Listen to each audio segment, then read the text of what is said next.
प्रमोद बर'नि बिसिया बबे बिउटी पार्लाराव देलायो बिथांनि गथ'फोरखौ मानो आसामिस मिडियामाव इंलिश मिडियामाव होनाय जाखो मानो बर' मिडियामाव फरायहोनो हायासै सासे जातीयताबादी नेताया बिथांनि बिल्डिंआ मानो एसेबां थाबनो गिदिर जाखो बिथांनि टाइल्सखौ बहानिफ्राय लाबोदो बे बाथ्राफोरखौ जुदि जोङो सोंनांगौब्ला नोंथांमोना बेखौ हजम खालामनो थाखायबो रेडि जानानै था एसे लाजिनाय मोननांगौ अजे फासिसै जाम्बा एफसु अफिसर फाथर मारा मानो एफसु अफिसर माल खायफोरलाय किमान बार फाथर मारिसे ओनसोलनि जायफोरबो इउटुबार बिथांमोनहा खोथा बुंनायनि बिथांमोना गैला नाथाय दिनै ससियेल मिडियानो जा बा जों बादि पार्सनेल हिउमेन बिंआनो जा बा पलिटिकल पार्टिफोरानो जा जोंहा इलेक्शन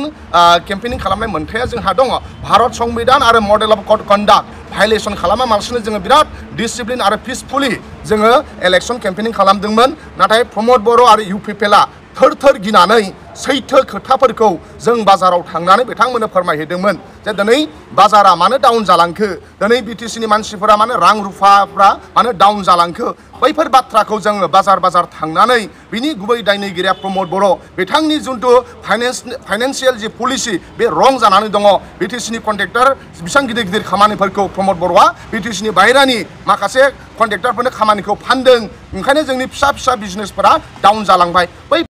जों लाजिनाय मोनदों जाय प्रमोद बर'आनोखि इउनिटिनि बाथ्रा बुङो जायनोखि पिसनि बाथ्रा बुङो प्रमोद बर'आ बुंदों जे बिटिसिआव पिस फैबाय बयबो माने खामानि मावनो हागोन नाथाय जोंनि जा फ्रिडम अफ स्पिच बेखौ मानो खोमानो नागिरदों दिनै प्रमोद बर'नि बिसिया बबे बिउटी पार्लाराव देलायो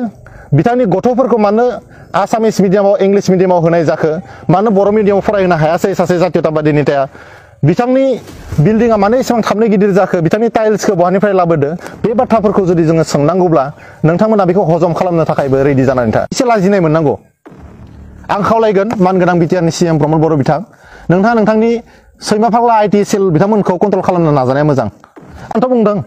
5 बोसोर माने सरकारखौ सालायनो हो होननानै रायजो राजाफ्रा नायगासिनो दङ नोंथांमोनासो हाखु दाखु बुंना लादों बेखौ मावगोन सिनियर हाई सेकेन्डारिनि बिटिसि माने एडुकेशन डिपार्टमेन्ट डाइरेक्टरनिफ्राय मोनसे नटिफिकेशन ओंखारदोंमोन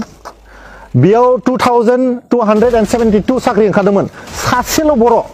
मोनसेल' बड' मिडियामनि पस्ट ओंखारदों लाजिनाय मोनाखै नोंथांमोना सासे बर' हिसाबै लाजिनाय मोनाखै बर' जातिनि खामानि मावगोन होननानै नोंथांमोना सरकाराव फैदोंमोन लाजिनाय मोनाखै मानो बिटिसि बायदि जायगायाव सासेल' बर' सुबुङा दिनै बेवहाय माने पस्टआव माने साख्रि मोननांगौ जाखो गुबुनफोर गैलामोन नामा सासेल' बर' दंमोन 2000निख्रुइबो बारा गुबुन माहारिया बेयाव साख्रि लागोन सासेल' बर' मानो सोमावसारदोंमोन जोंलाय मानो सोमावसारदोंमोन जुदि बिटिआर एकर्डआ इमप्लिमेन्टेसन जामारदोंबा प्रमोद बर'आ 2020नि 26 तारिख खालि बिथाङा अमित शाहनो गांसे लेटार लिरदोंमोन बिटिआर एकर्डखौ इमप्लिमेन्टेसन खालामनांगौ होननानै अब्ला गुबुन सिगनेटारिफोरखौ बिथाङा लोगोआव लाफानांगौ होनना सानाखैमोन नामा बिथाङा गावनो हारसिं जे माने बिटिआर एकर्डखौ माने इमप्लिमेन्टेसन जानांगौ होननानै अमित शाहनिसिम लाइजाम लिरदों